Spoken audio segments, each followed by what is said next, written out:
Bien le bonjour à tous et bienvenue sur cette petite avis sur la saison 1 de Vox Machina. C'est la légende de Vox Machina pour être précis le titre je crois. Si je ne m'abuse. C'est ça, oui. Voilà. Bon. Que se passe-t-il dans cette saison 1 donc c'est une série adaptée d'une vraie partie de jeu de rôle fait par des doubleurs professionnels américains.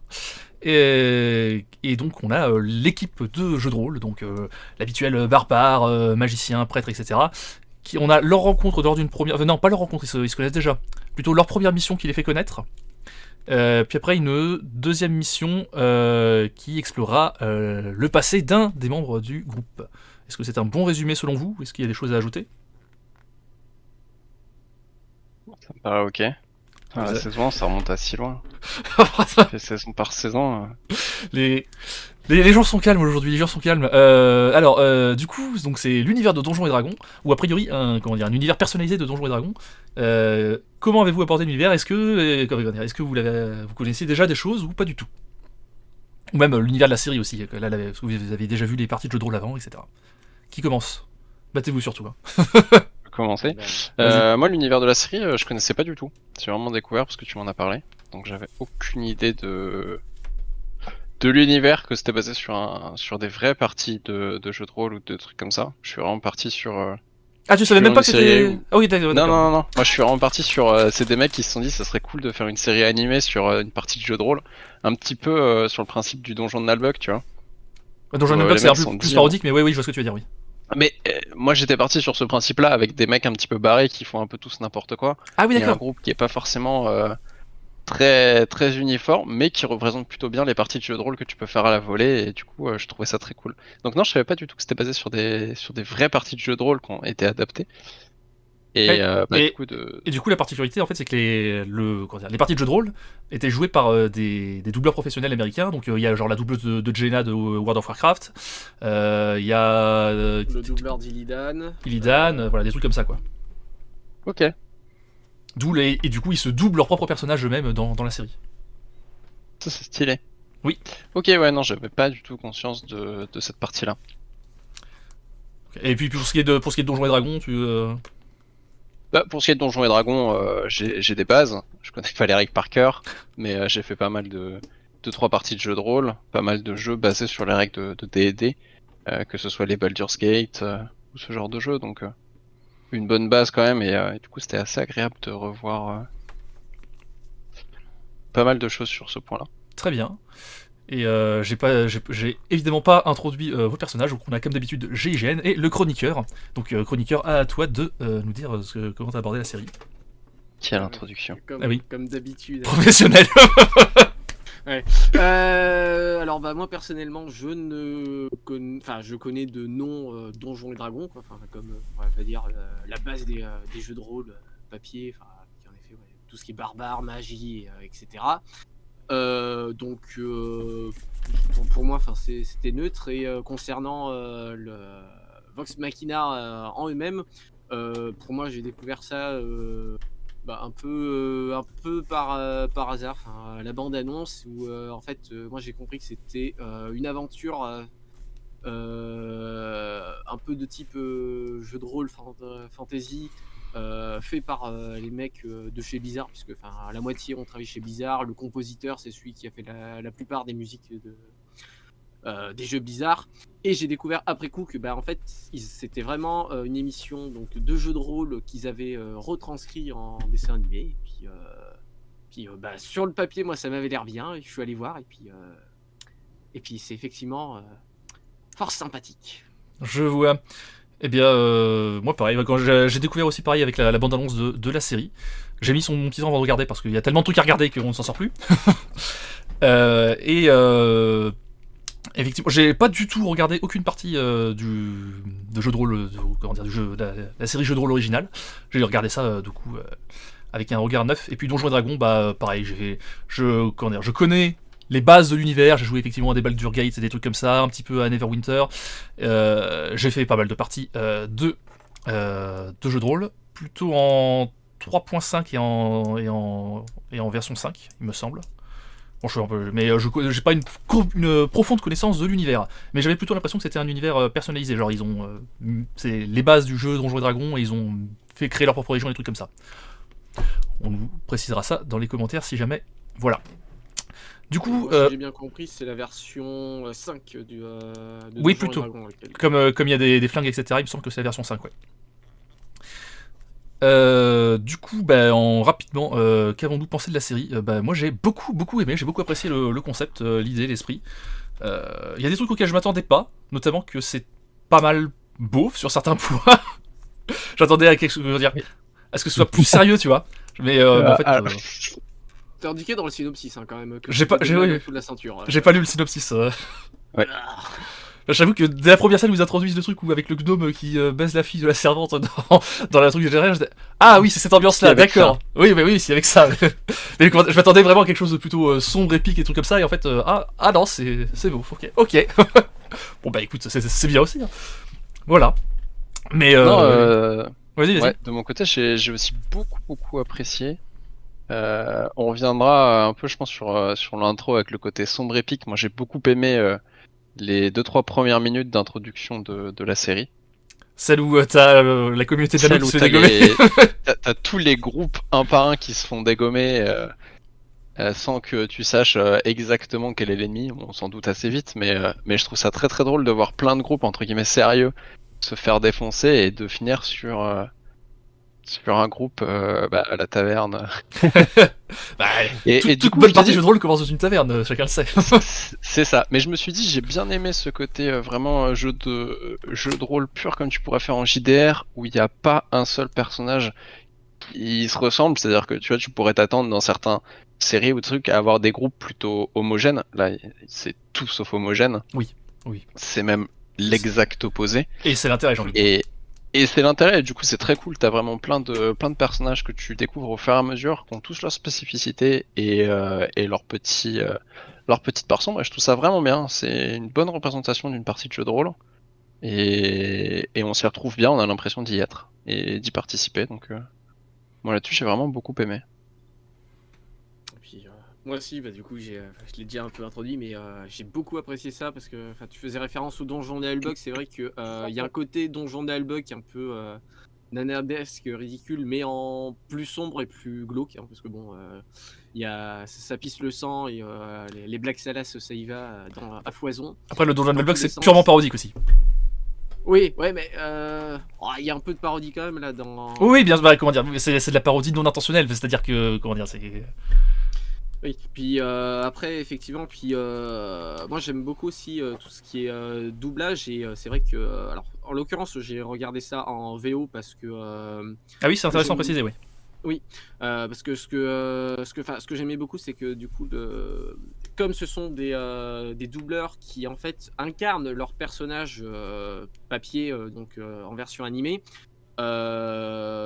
effectivement enfin il y a quand même une grande part où le travail des personnages sont quand même assez très bien travaillés, que ce soit en effet ils sont très hétérogènes et puis ils ont leurs défauts, leurs faiblesses et puis il y a des liens entre les personnages qui a d'ailleurs un impact dans l'histoire Oui, qui ça. est très intéressant, très sympathique et très bien amené. Enfin, c'est Ok. Alors pour le coup, moi j'ai regardé en VF. Toi, t'as regardé en VF, aussi, j'imagine, du coup, Gilles. Ouais, en VF aussi. Mais pour le coup, ouais, non. Bon, j'enchaîne hein, du coup sur les sons, mais j'ai trouvé que justement la VF était super agréable. Oui, alors il y a Euh, quelques défauts, plus en saison 2 que j'en parlerai, mais de manière générale, elle est bien. Ouais, de manière générale, enfin, il y a 2-3 trucs peut-être qui font tiquer, mais c'est pas globalement c'est pas notable. Et je trouve que c'est une très bonne VF avec des doublages qui correspondent plutôt bien aux personnages et qui sont assez appréciables. Pareil, c'est des doubleurs ultra connus. Il y a Donald Renew qui joue. Ah oui, non, mais VF, et surtout, et c'est souvent des passages qui sont un peu plus délicats, mais les passages en chanson. Et avec un bar dans le groupe, ça aurait pu être assez catastrophique assez vite. Alors Et pour je le trouve coup, justement, vas-y, fini. Et pour le coup, moi je trouve ça assez catastrophique. Mais ah, ça va. Je trouve justement que le doublage du Bard, ça donne un côté très jeu de rôle, entre guillemets, à la maison où tu ferais ça entre potes, etc. Et du coup, je trouve ça très cool.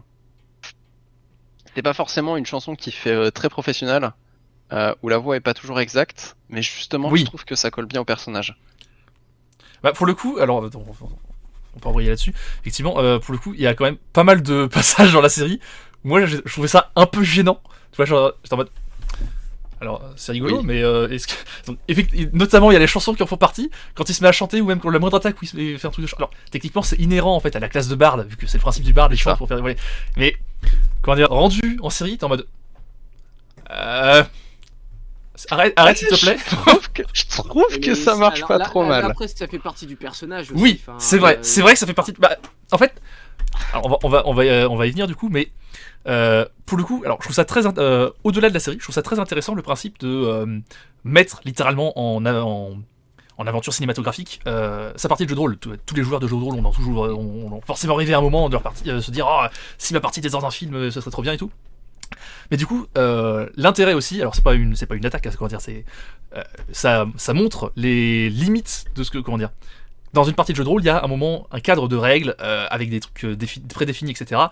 Et c'est difficile à mettre dans un scénario général. Je sais pas si vous voyez ce que je veux dire. Je suis pas d'accord. Moi, je trouvais que justement, enfin, pour la saison 1, les règles de jeu de rôle, enfin, et tout, enfin, tout ce qui s'apparente autour, enfin, ce que ce soit les réussites et les échecs critiques notamment, étaient plutôt bien amenés Alors, pour le coup, justement, ça c'est un très gros point fort de la série, c'est-à-dire que scénaristiquement, ça se voit que ça a été retravaillé à fond et très bien retravaillé. Genre, il y a pas de truc où on se dit trop, oh là il y a une incohérence scénaristique et tout. Mais quand tu connais derrière l'histoire que il y a cette partie de jeu de rôle, tu repères assez vite. Bon, ok, là ils ont fait 50 échecs critiques d'affilée. On l'a compris.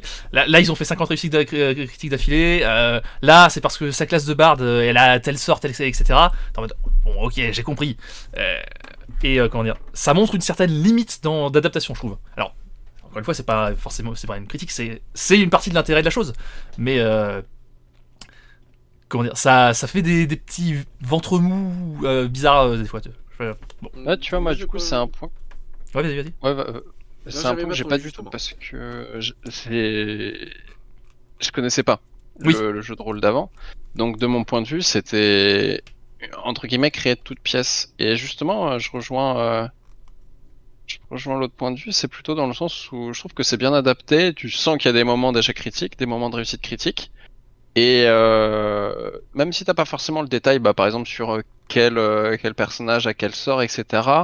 T'as pas d'incohérence en te disant bah Oui.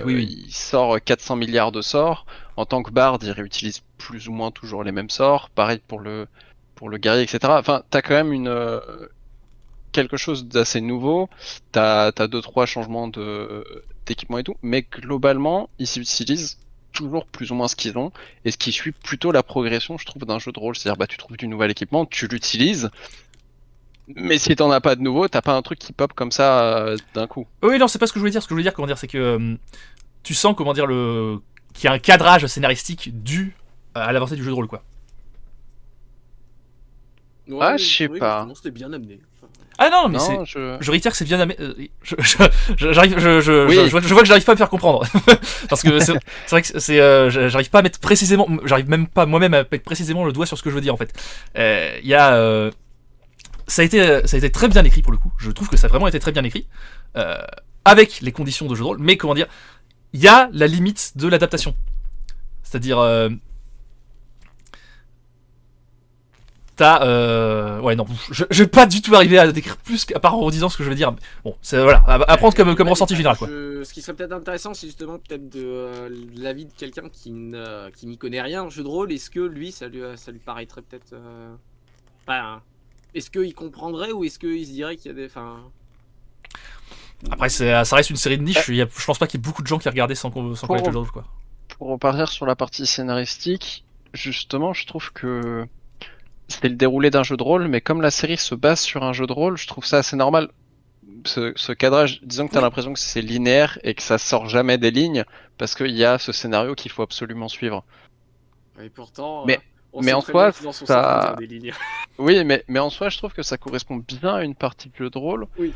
Où bah, souvent tu vois plus ou moins ton objectif. Là, c'est juste que l'objectif il est assez lointain et assez flou, mais globalement tu le vois et je trouve que dans la série tu vois bien, t'as le point de départ de l'équipe qui se constitue et la fin, l'objectif final, et je trouve justement que c'est un très gros point aussi sur la première saison, c'est qu'elle se termine sur une bonne fin. Globalement. Ça dépend ce qu'on appelle. Enfin, oui, il y a Non, mais la bonne fin, tu- puis après il y a l'espèce de dernière Oui, scène. non, mais il y a la suite, mais il y a toujours la suite. Ça ouvre sur la saison 2, mais c'est normal. Mais disons que tu vois qu'il y a une campagne, et que à la fin de la saison 1, ta campagne est terminée, et qu'il y a une ouverture sur une deuxième campagne. C'est vrai, oui, c'est vrai, c'est vrai. Et je dirais- Et ça, du coup, tu retrouves ces principes de jeu de rôle, et effectivement, ça suit son cheminement, mais comme des joueurs feraient des choix pour aller à l'objectif. Et on sait tous qu'en tant que joueur, il y en a qui foncent à l'objectif, et il y a ceux qui veulent tout explorer partout. Et là, globalement, on est plutôt sur un type de joueur qui va à l'objectif. c'est vrai, c'est vrai. Et du coup, on te donne un objectif et t'y fonces, alors que t'aurais pu partir à côté pour faire de l'XP, monter de niveau, récupérer de l'équipement, ou alors aller tout de suite à l'objectif en te disant on sait pas ce que c'est, on va voir, tu vois. Ah, dans ce sens-là, ouais, parce que sinon, c'est aussi globalement les joueurs qui, s'ils peuvent retourner le scénario du MJ, notamment, il y en a deux trois, puisque du coup, je me suis un peu renseigné sur les doubleurs, qui donc les joueurs. Et il y en a quand ils peuvent te démonter le scénario du MJ par des choses abracadabresques, notamment Scanlan qui a l'air très très fort pour ce genre de choses. Ils y vont aussi, mais Ouais, mais je trouve que ça se ressent bien les fois où il triche entre guillemets avec son pouvoir pour s'envoler ou des trucs comme ça. Je trouve que c'est Ah oui, plutôt bien fait. effectivement, notamment l'espèce de course-poursuite en char, là, où il tombe dans le vide et puis il se rattrape avec sa main, là. Ouais, c'est ça. Et non, je trouve que justement ça suit bien un cheminement de joueurs qui ferait une Mais- partie. Et du coup, la représentation est bien faite. Et même si du coup ça fait très dirigiste parce que tu suis juste l'expérience des joueurs et que t'as des choses qui passent vite, c'est le but de la série aussi. Mais je reviens du coup sur ce que je disais avec mon impression, parce qu'en fait, ça y est, j'ai trouvé un exemple à donner. En pensant à cette course, là, effectivement, quand ils vont dans le village, donc Whitestone, qui est le village des deux Rollo, qui est le mec avec le flingue du groupe, là, Percy. bon, c'est une ville. Mais, ouais. Oui, ville, village, bon, bref, il y a des villageois. Donc, en se rendant là-bas, il y a une espèce de course-poursuite entre la charrette qui pilote avec des loups, des espèces de loups bizarres, mutants, slanéchiens, là. C'est là que je vois une limite par rapport à un jeu de rôle, c'est que ça fait typiquement événement jeu de rôle comment dire, si ça avait été dans un vrai scénario de vraie série ou de vrai film, ça n'aurait pas eu lieu, parce que ça se voit que c'est fait exprès pour leur faire perdre l'équipement qu'ils ont acheté, pour leur faire perdre du temps, pour qu'ils arrivent plus en charrette, tu vois, c'est... ça se voit que c'est un truc intentionnel pour leur mettre des bâtons dans les roues. Ouais, mais pour Ouais. moi, comme dans n'importe quel jeu de rôle, le MJ, Oui, non, mais quand bien il sûr, voit bien que sûr. t'avances un peu Mais trop vite, comment ça te fait chier. J'essaye de comparer ça avec si ça avait pas été adapté d'un jeu de rôle, tu vois, justement. Ah oui. Alors, tu vas me dire, c'est pas forcément toujours des bons films, mais il y a comme des fois où, tu sais qu'il y a des choses qui sont là justement pour faire prolonger la chose. Ouais, Donc, non, mais c'est pas- je vois ce que tu veux dire. C'est que c'est là pour. C'est vraiment genre, ils ont fait chier le MJ parce qu'ils sont allés trop vite. Et du coup, c'est clairement explicite que le MJ leur a foutu des bâtons dans les roues. Alors que potentiellement, si ça avait été une série, ça aurait été un petit peu plus dissimulé. Oui, c'est ça que je veux dire.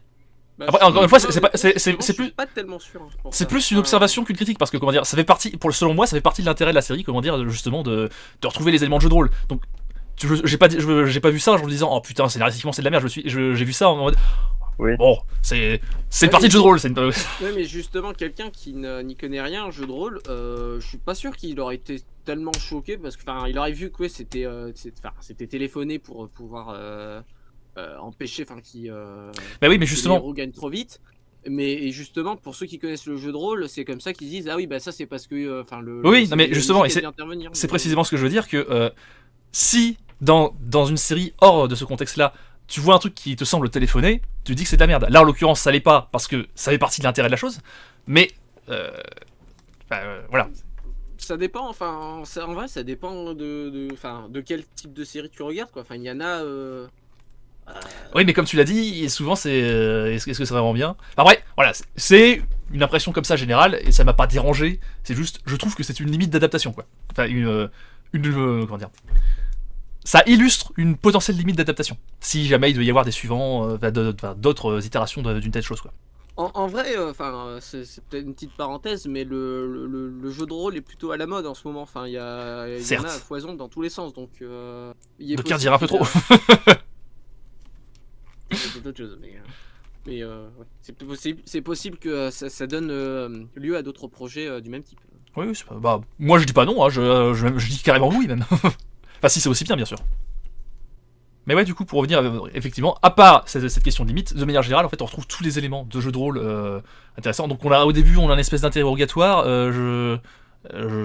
J'ai noté qu'il y avait un interrogatoire et que ça faisait très jeu de rôle, et j'ai oublié de quel interrogatoire il s'agissait. Interrogatoire. Au tout début de la série, il y a un interrogatoire. J'ai noté interrogatoire. Ah, tu parles de l'épisode où ils vont chercher des indices dans le village qui s'est fait attaquer par le dragon? Ah ça doit être ça, ouais.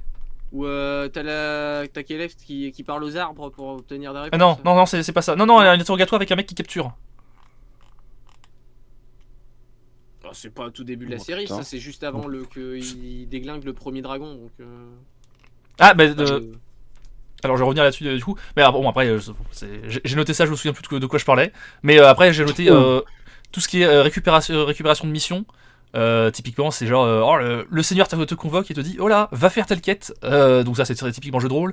Et t'as pareil, une histoire d'inventaire avec le sac qui retire tout ce qu'ils veulent, c'est le sac de Mimimati. Pareil, le butin, t'en as déjà parlé, J'hygiène, qu'effectivement, de temps en temps, il récupère des trucs, notamment sur la fin, t'as la brute, là, j'ai oublié, Grog, c'est ça son nom? Ouais. Grog qui récupère l'épée du putain de vampire, voilà. Et Sur- puis. Ah oui, non, c'est pas encore tout de suite le reste de l'équipement. Ouais, c'est vrai qu'il n'y a Oui. pas beaucoup de récupération d'équipement dans la saison 1, et saison 2, par contre, ils ont pas mal de nouveaux stuff. bah, dans la saison 1, c'est plutôt encore la fabuleuse étape du marchandage plutôt. On Oui. n'a pas de thunes, mais on aimerait des trucs Oui. pour pouvoir avancer. Quoi. Chez le marchand, effectivement, oui, absolument. Et justement, le moment où ils ont des choses gratuites, parce qu'ils seraient peut-être un peu trop forts, du coup, ils perdent bizarrement leur équipement dans le ravin. Effectivement. Voilà. Mais oui, non, sinon, ils sont en train de marchander les informations avec Gilmore. Oui, c'est ça, Gilmore, ouais. Ouais, le C'est marchand. ça. Ouais. Voilà. Et ouais. Et je reviens sur ce que tu disais, c'est un peu décousu comme, comme histoire, tout ça. Je reviens On a sur l'habitude. C'est vrai. Je reviens sur ce que tu disais sur les. Tu sens que la saison c'est une campagne, enfin ou une histoire. En fait, je trouve même que la saison c'est deux campagnes, tu vois. T'as la première campagne habituelle d'un premier groupe de jeux de rôle. En fait, c'est celle qui fait les trois premiers épisodes avec la poursuite du dragon bleu. Ah, c'est vrai. Et puis après, t'as la partie à Whitestone où ils poursuivent un vampire. Et là, pour le coup, il y a vraiment c'est vraiment deux histoires séparées. Et tu te demandes même quel est le lien entre les deux, etc. Et il y a plus de lien entre les trois premiers épisodes et la saison 2 qu'entre les trois premiers épisodes et le reste de la saison 1, je trouve. Ouais, moi je vois ça un petit peu comme le prélude, les 3 premiers épisodes, c'est faire connaissance avec le groupe, leur mettre une première quête dans les pattes et Et du coup, il y a deux campagnes distinctes dans la saison 1, quoi. Alors, je sais pas si c'est Oui. vraiment des campagnes distinctes, parce que j'aurais plus vu ça comme un James Bond. Tu sais, dans un James Bond, t'as toujours une première mission qui termine en début de film, et ensuite t'as tout le reste. Ouais, mais la première mission qui termine dans le début de film, c'est genre vraiment il tue le ouais, elle méchant de commence sa mission. et elle termine en début de film. Ouais, voilà, c'est ça, c'est ça. Voilà. Et là, comment dire, là ça fait quand même 3 épisodes c'est quoi, c'est 30 minutes les épisodes, il me semble, 20 minutes à peu près. Une vingtaine de minutes. Ouais. Ouais, entre 20 et 30 minutes. Et du coup, je trouve qu'il y a vraiment une césure entre les deux parce qu'il y a vraiment clairement au début une fin de campagne en mode vous avez gagné, vous avez la On prend la récompense, vous avez le quête château, voilà, etc. Et il y a C'est vraiment ça. une autre quête qui débute après, quoi. Et de manière générale, je trouve que le découpage d'épisodes est un peu étrange. C'est-à-dire que ça m'est arrivé souvent de me dire ah ok, là il s'est passé un gros truc, du coup l'épisode va se finir et ce sera l'épisode suivant. Et pas du tout, ça continue. Et en fait, je trouve que souvent que ça s'arrête sur un truc qui pourrait être plutôt le premier événement d'un nouvel épisode, quoi. Ah non, ça m'a pas. Au contraire, moi je trouvais que chaque épisode a été, on va dire, une mini-quête ou une partie de quête qui était assez bien distincte les uns des autres. Enfin, t'as la partie où ils sont attaqués dans le château, t'as la partie où t'as la course-poursuite, t'as la partie où du coup ça va être une mission solo d'un des personnages. Et puis. Moi Je suis pas d'accord là. Oui, non, mais très bien, très bien. Ouais, notamment où ça m'avait choqué, c'est justement, encore une fois, on revient sur ce passage quand ils partent à Whitestone en charrette.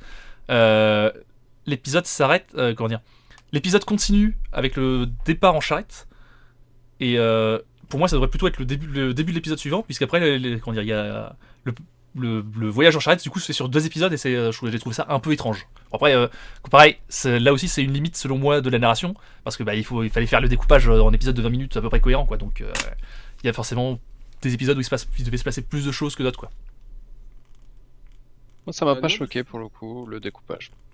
Très bien. Moi non plus. Enfin, surtout que pour l'exemple de la charrette, justement, ils partent en charrette, mais il se passe rien quand enfin, tu les vois juste partir comme tu verrais, enfin des mecs partir dans un vaisseau et puis l'épisode d'après, ils se font prendre par des pirates, quoi. Enfin, ça... Non, mais si ça vous a pas dérangé, moi j'ai juste ça comme ça. Hein. Voilà. C'est le but de tout ceci. Qu'est-ce que j'ai noté d'autre? J'ai noté qu'il y avait pas mal de références à pas mal de trucs. Alors j'ai noté notamment à Whitestone, là, donc il y a plein de méchants géants qui patrouillent tout au long dans toute la ville. C'est clairement une référence à... alors, je me souviens jamais du titre de ce manga animé là. Moi j'appelle ça les géants nudistes, là où ils ont des espèces de cutters et ils doivent couper la nuque des géants. L'attaque des titans. L'attaque des titans, ouais, c'est ça.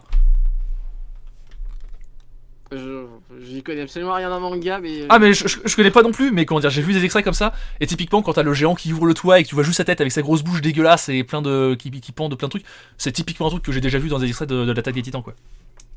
Ah bah de toute façon, enfin les acteurs slash joueurs, enfin de toute façon, ça a l'air d'être des gros geeks dans leur domaine, donc enfin oui, ça pue les références à gogo à droite à gauche. Hein, sans compter, enfin les références aussi, j'en avais parlé un petit peu en annexe, mais du genre, enfin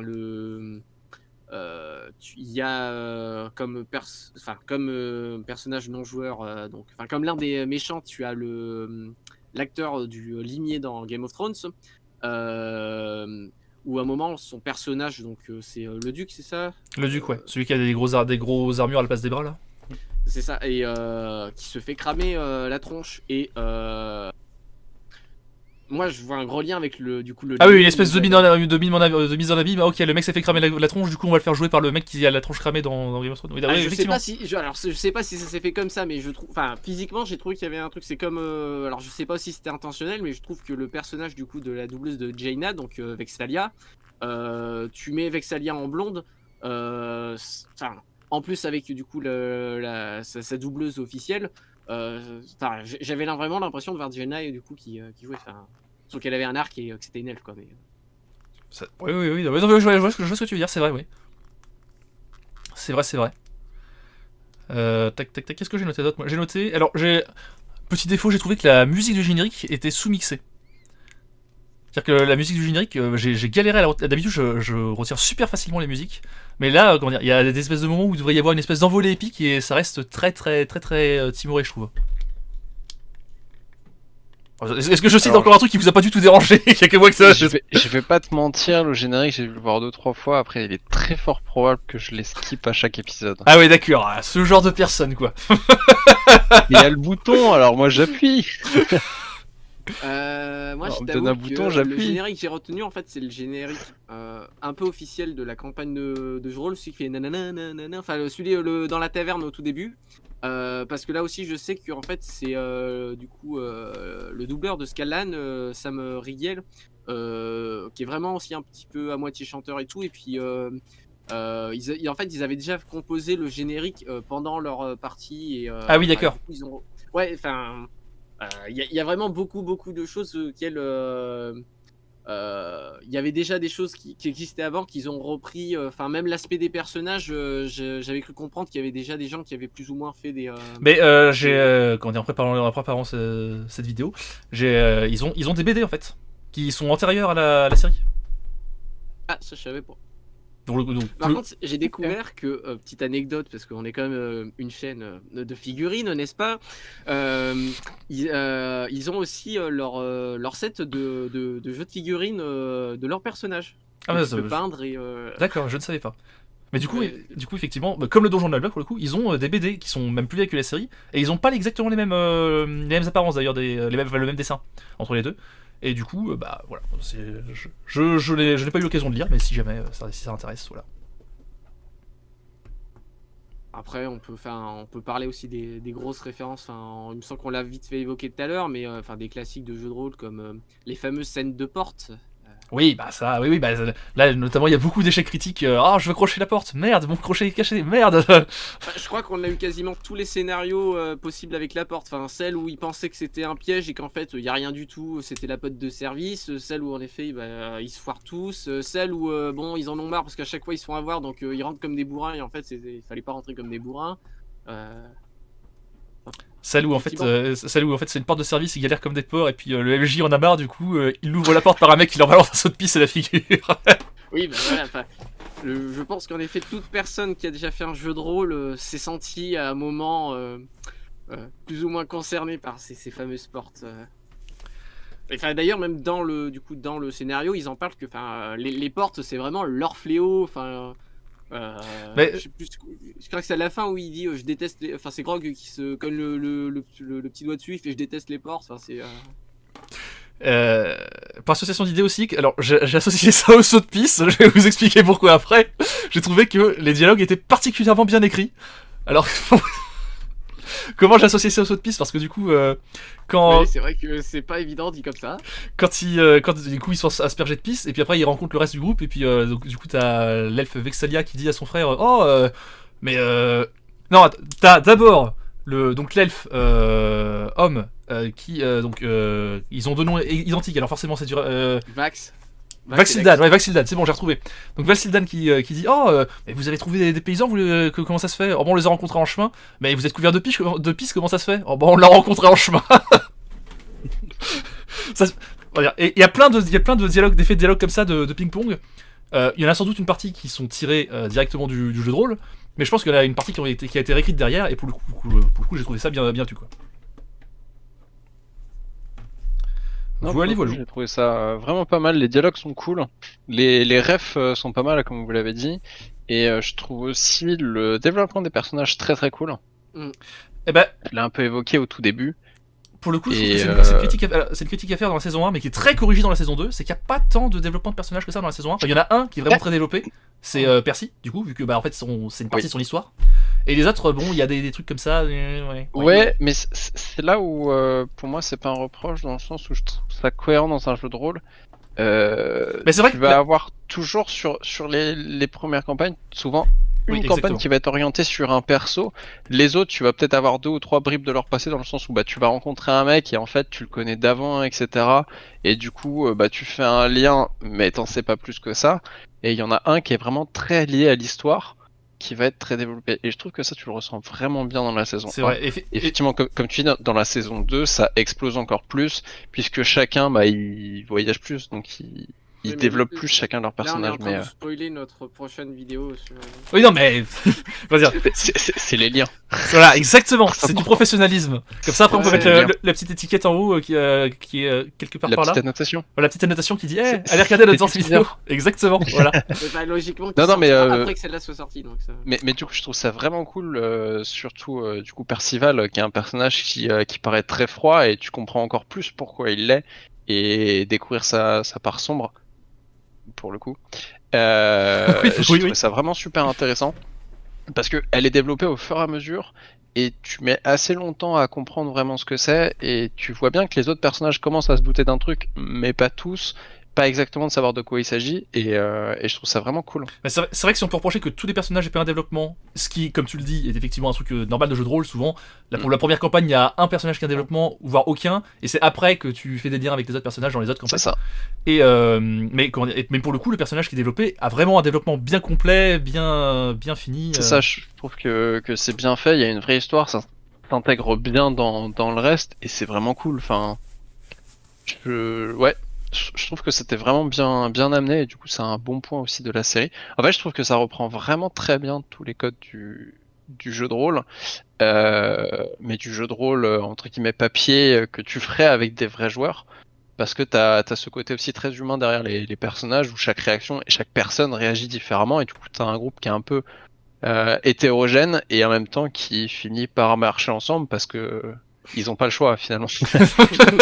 Ils ont un but commun, ils sont là, et je crois que c'est dans celui-ci où tu le vois, où à un moment ils sont un peu tous désespérés au fin fond du... Premier épisode. Ouais, premier épisode, tu vois, ils sont tous jetés d'une taverne et ils sont là, bon bah il faut qu'on fasse des trucs. Et tu sens qu'ils en ont un peu tous marre, mais qu'au final ils continuent quand même ensemble. C'est vrai que le début, ça fait très la compagnie Parce du qu'ils chien ont rien rugissant. Mais c'est ça en fait, tu sens que ils ont été tous là, ils ont fait plein de trucs ensemble avant, et ils se retrouvent là et ils ont plus envie de rien, ils sont à bout. Et pour autant, bah ils sont ensemble et globalement c'est ce qui est important, et donc ils vont chercher un dernier truc, tu vois. Ah, mais justement, moi je trouve que pour le développement des personnages, même si du coup Percy est bien plus travaillé parce que La le quête scénario suivie, du coup tourne de lui, je trouve que même le développement des personnages, c'est pas plus d'un point de vue personnel, c'est plus du coup dans les interactions qu'ils ont avec les autres personnages où là c'est travaillé.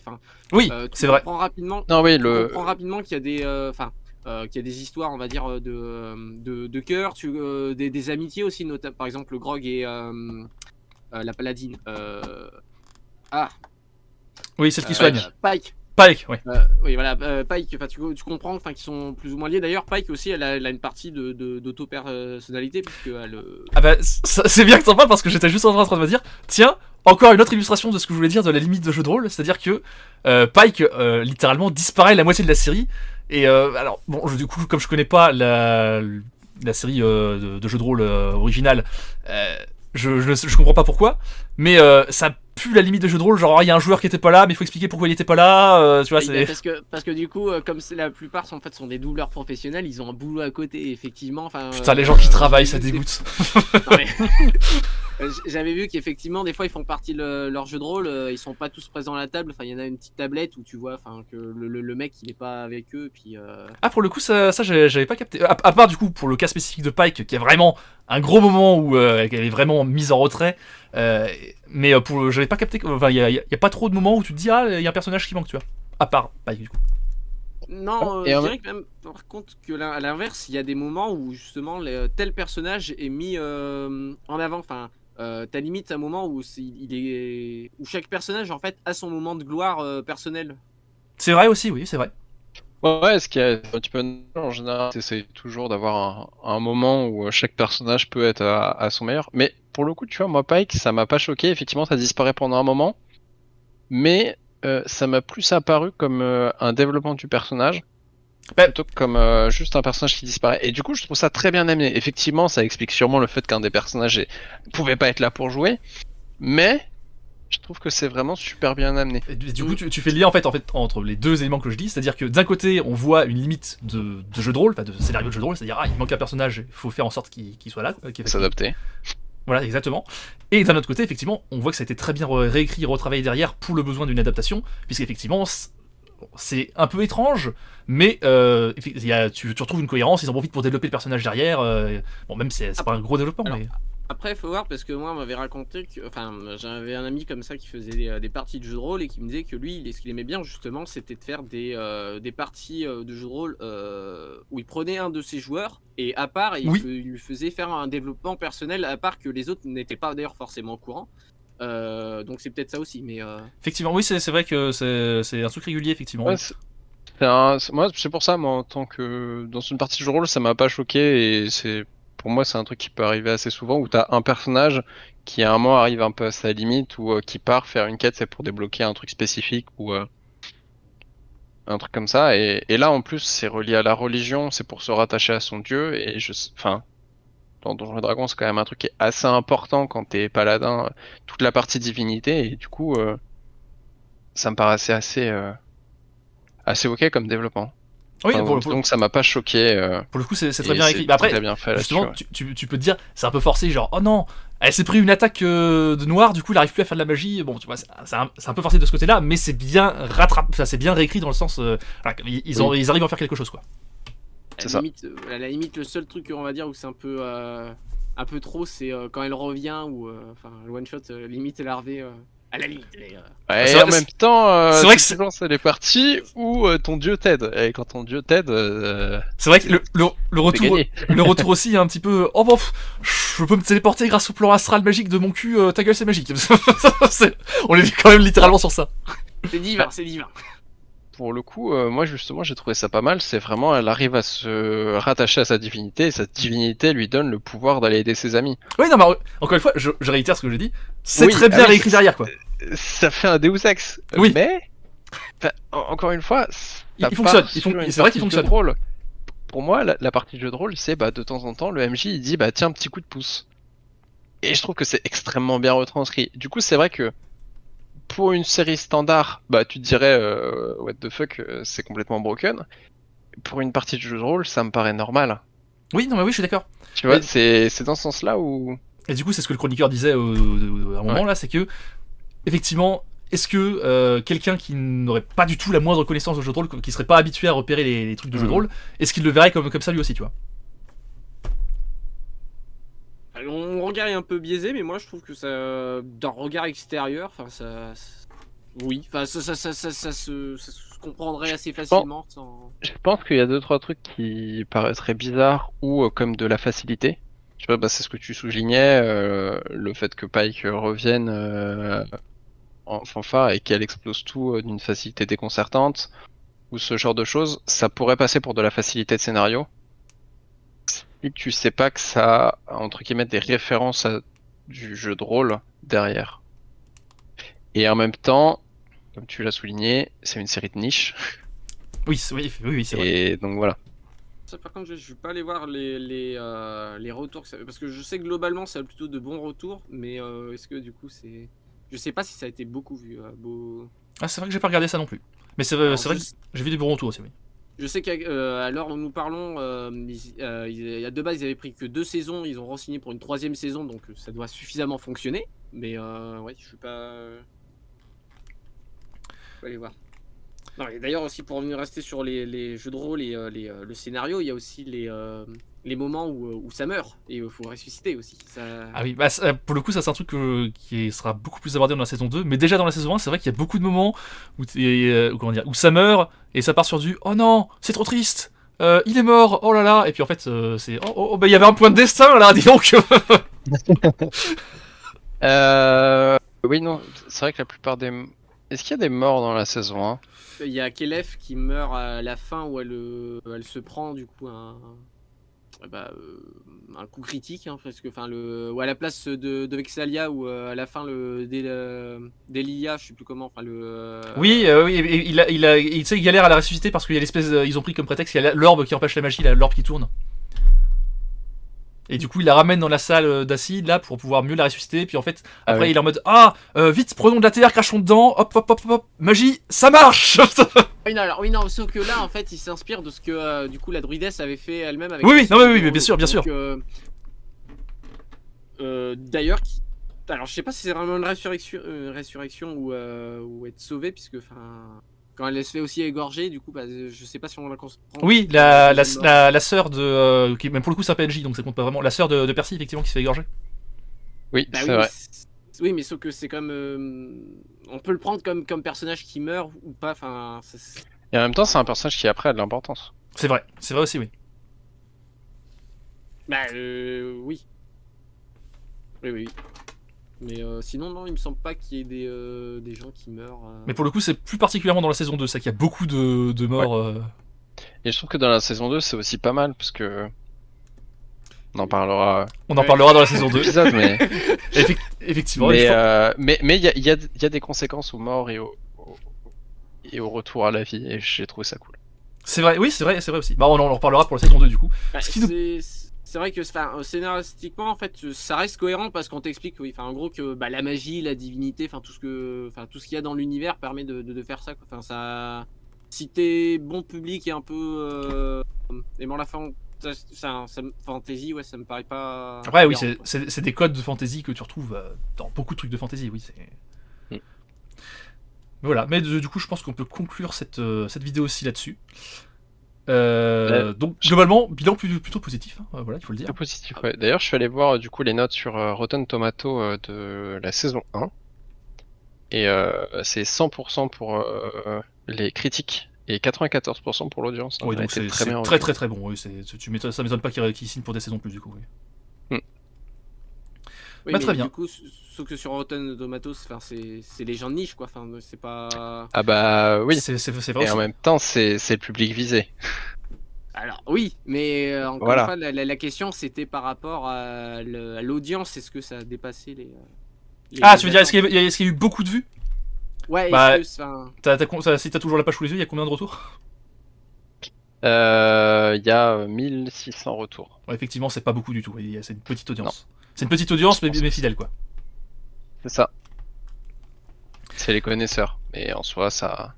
Après, alors, si, c'est un dernier truc qu'on peut dire, qu'effectivement, que la série doit pas avoir un budget colossal non plus. Et ben alors, de ce que j'ai vu, ils sont partis d'un Kickstarter. Ouais, voilà. il me semblait que c'est ça. Enfin, Et là, j'ai le chiffre sous les yeux. Et le Kickstarter pour la première partie. Alors, je sais pas si ça a servi pour les autres ou pas. Mais en tout cas, ils ont fait une campagne de 11 millions de dollars. Ce qui est quand même pas dégueu comme budget. Bah, en fait, c'est beaucoup pour un Kickstarter. Pour une série animée, c'est pas tant que ça. Oui, c'est ouais, sûr. mais après, encore une fois, en fait, comme Et c'est. ils ont déjà les doubleurs. Oui, Ouais, c'est voilà, vrai. c'est eux-mêmes en fait. Mais c'est vrai que quand tu regardes, ils sont autoproducteurs de leur série aussi, donc c'est effectivement. C'est ça. Oh, mais on a même pas parlé de tous les invités, on a même pas parlé de ce bon Mary en nain. Oui, c'est le nain qui se fait couper en deux, qui est le chef de la rébellion Oui, ou je sais pas quoi. Et voilà, qui est joué du coup par l'acteur de Mary. Et enfin, c'est quand même très très drôle du coup d'avoir un hobbit qui gagne quelques centimètres et une barbe pour. Enfin, non, du coup, il a pas de barbe, mais. Enfin, moi, Et, ça m'a fait beaucoup rire. Enfin, Mais du coup, ouais, comment dire, je trouve que je reviens sur le budget. Je trouve que ça se ressent qu'ils ont pas un budget colossal, notamment en termes d'animation. Ça se voit que c'est de l'animation aidée. Comment dire, c'est pas de l'animation à la main, quoi. Oui. il me semblait que c'était un studio quand même assez. Enfin, qui était plutôt, enfin, avec une bonne réputation de. Ah non, mais j'ai pas le contraire. Comment dire, c'est non, de la mais, bonne, c'est de la bonne animation pour ce que c'est. Mais tu vois que ça pas du tout. C'est comment dire, c'est des modèles pas 3D, mais enfin, c'est fait informatiquement, quoi. Et pour le coup, je trouve que ça se voit même plus dans la saison 2, notamment avec ce qui est grosse créature. Ouais, mais la saison 2, on en reparlera, mais il y a une différence visuelle notable. Enfin, C'est vrai. Bah du coup, on va conclure sur cette saison 1 ici. Et puis, ben voilà. Donc salut à tous. Donc, Et puis... pour conclure, c'est aller le voir du coup, puisqu'on a vu qu'il n'y a pas assez de monde qui ont regardé. Exactement, bien vu. Non, Voilà. c'est clairement une très très bonne série sur Amazon Prime, hein, pour le coup, autant dire où Oui. aller la regarder. Et très agréable à regarder, pas très longue, mais très prenante. C'est vrai qu'il y a que 12 épisodes, je crois. Ouais, 12 épisodes de 20 minutes, pour la saison. c'est très rapide. Ça se souffle pas, c'est bien. C'est vrai. Mais C'est d'ailleurs, drôle.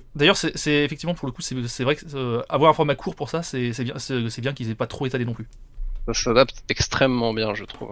Effectivement. Sur ce, salut à tous et à plus pour la saison 2. Salut! À bientôt.